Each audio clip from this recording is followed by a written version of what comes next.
Dorëzoj diplomën doktor honoris causa profesorit Ovada. Universiteti i Prishtinës e ka nderuar Ovadën me titullin më të lartë akademik që ndan ky institucion doktor honoris causa. Në një ceremoni solemne të mbajtur në Fakultetin Juridik, figura e Ovadës u vlerësua për kontributin e jashtëzakonshëm në të drejtën ndërkombëtare dhe për angazhimin në ndërtimin e paqes globale. Me këtë titull që sot e pranoni nga Universiteti i Prishtinës, ju bëheni jo vetëm një mik i kësaj hapësire akademike, por edhe një figurë e skalitur në kujtesën historike të një kombi që ka ditur të qëndroj drejt edhe atëherë kur drejtësia ka munguar.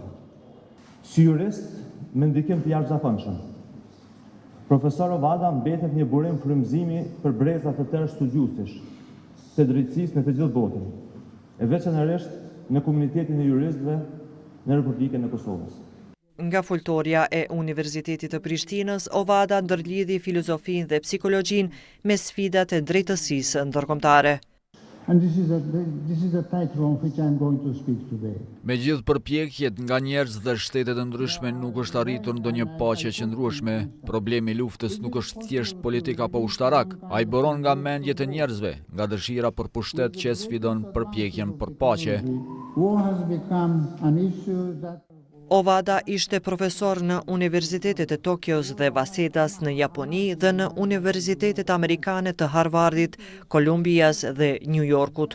15 vite më parë, Ovada kishte qenë në krye të gjykatës ndërkombëtare të drejtësisë, me vendim të së cilës Kosova legjitimoi shpalljen e pavarësisë. Me 10 vota kundër 4, është e mendimit se deklarata e pavarësisë së Kosovës e miratuar me 17 shkurt 2008 nuk e ka shkelur të drejtën ndërkombëtare.